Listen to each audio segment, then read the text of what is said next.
Assalamualaikum warahmatullahi wabarakatuh.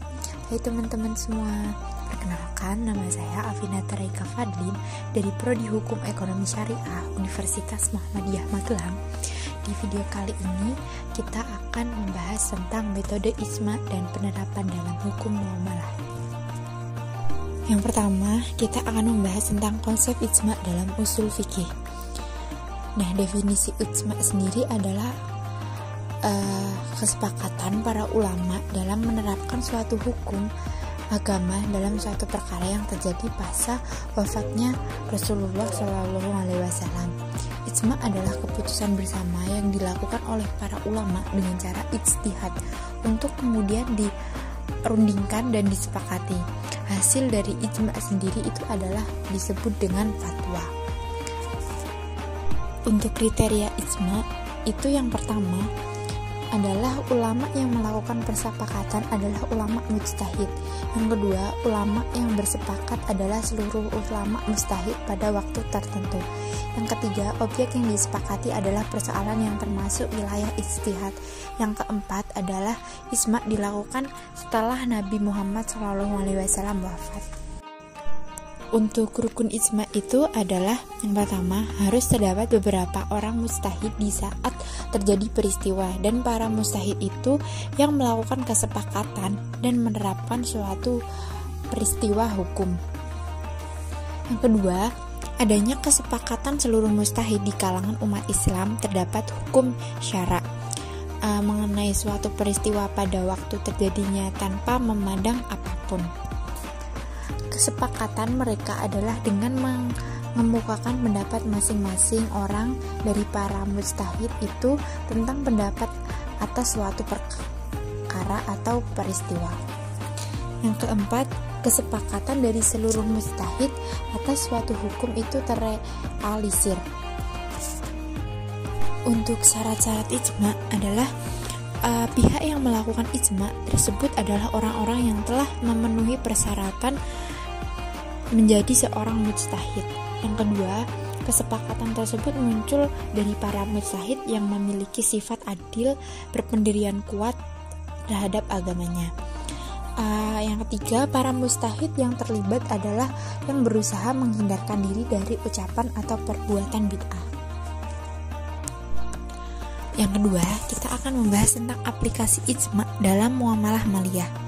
Nah, ijma ulama dalam muamalah maliyah klasik itu ada beberapa. Itu yang pertama adalah ijma dalam objek akad jual beli atau al-bai'.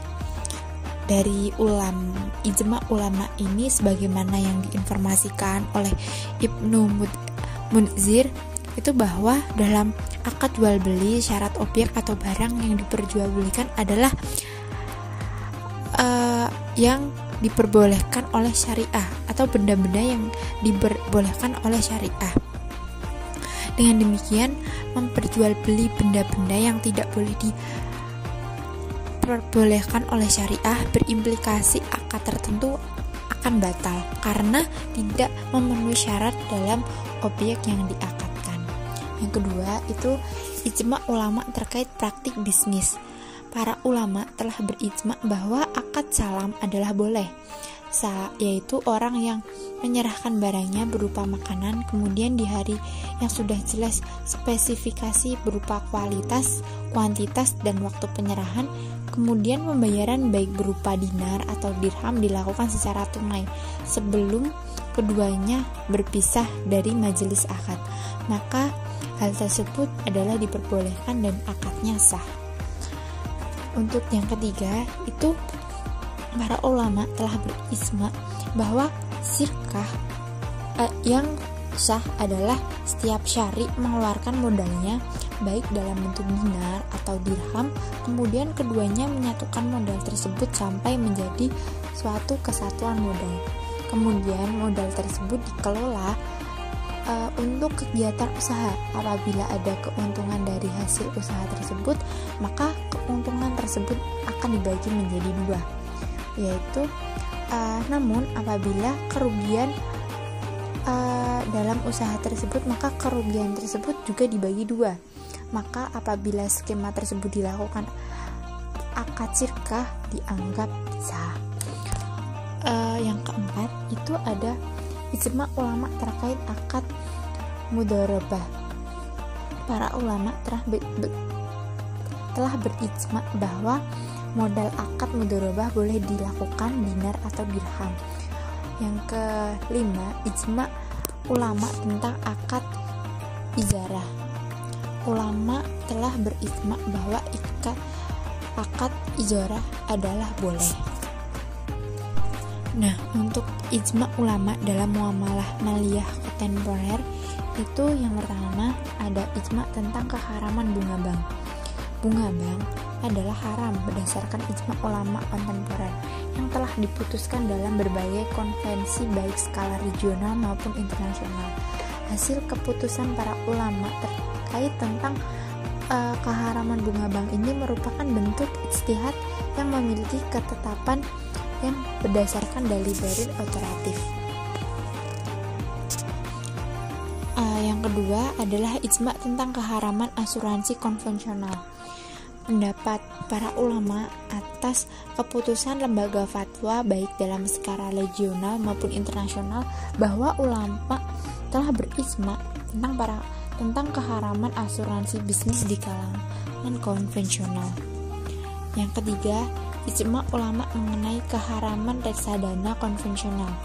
Berdasarkan fatwa DSN MUI bahwa praktik investasi reksadana konvensional sekarang merupakan praktik investasi yang bertentangan dengan prinsip syariah karena di dalamnya masih mengandung unsur transaksi yang dilarang oleh syariah seperti riba, maisir, dan sebagainya.